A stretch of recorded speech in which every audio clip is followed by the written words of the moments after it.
Hi అండి. బట్టలు ఉతికే రహస్యాన్ని లాండ్రీ వారు కూడా చెప్పి ఉండరండి. చూస్తే ఖచ్చితంగా మీరు ఆశ్చర్యపోతారు. ఈ అద్భుతమైన టిప్స్ మిస్ కాకుండా వీడియో చివరి వరకు చూడండి.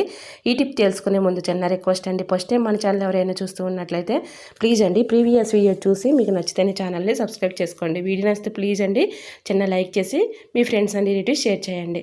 ఇంకా ఏదైనా ఒక బౌల్ తీసుకోవాలండి. దానిలో మీరు యూజ్ చేసుకునే సర్ప్ ఉంటుంది కదండి, అదే సర్ప్ అయినా కూడా ఒక 4 స్పూన్స్ అయితే వేసుకోండి. తర్వాత మనం గ్యాస్ ప్రాబ్లం ఉన్నప్పుడు ఎక్కువగా యూనో ప్యాకెట్ కలుపుకొని తాగుతూ ఉంటాం కదండి. ఒక యూనో ప్యాకెట్ అందులో కలిపేసుకోవాలి. 4 స్పూన్స్కి ఒక యూనో ప్యాకెట్ కలిపేసి మొత్తం మిక్సింగ్ చేసుకొని ఒక డబ్బాలో స్టోర్ చేసుకోండి. ఈ విధంగా మీరు బట్టలు క్వాంటిటీని బట్టి ఈ విధంగా ఆ సర్పు యూనో ప్యాకెట్ కలిపినటువంటి పౌడర్ని ఒక డబ్బాలో స్టోర్ చేసేసుకోండి.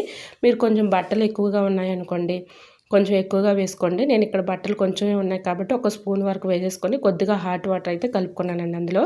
ఈ విధంగా పిల్లల యూనిఫామ్లు కానీ పెద్దవాళ్ళ జీన్స్ ప్యాంట్స్ కానీ మనకి ఎంత చేత్తో క్లీన్ చేసినా అది పోదు కదండి, ఎంత వాష్ చేసినా. ఈ విధంగా హాట్ వాటర్లో ఆ పౌడర్ వేసేసి ఒక 1 అవర్ పాటు నానబెట్టిన తర్వాత ఈ విధంగా మీకు నేను వాషింగ్ మెషిన్లో వేసి చూపిస్తున్నాను చూడండి. ఎంత డస్ట్ అయితే వచ్చేసిందో బకెట్ వాటర్లో చూడండి.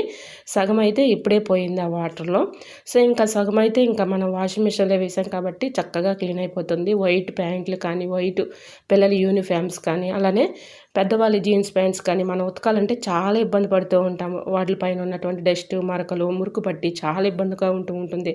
కాలర్ దగ్గరలో కూడా బాగా డస్ట్ పట్టేసి ఉంటుంది కదండి. అలాంటి బట్టలు కూడా ఈ విధంగా ఈ వాటర్లో ఒక 1 అవర్ పాటు నానబెట్టి తర్వాత ఈ విధంగా వాషింగ్ మెషిన్లో వేసుకుంటే చూడండి, మీకు లైవ్లో చూపిస్తున్నాను అసలు ఎంత చక్కగా మెరిసిపోతున్నాయో. వైట్ బట్టలు కూడా చక్కగా కలర్ఫుల్గా మెరిసిపోతాయి. ట్రై చేయండి. వీడియో నచ్చితే లైక్ చేయండి. Thanks for watching.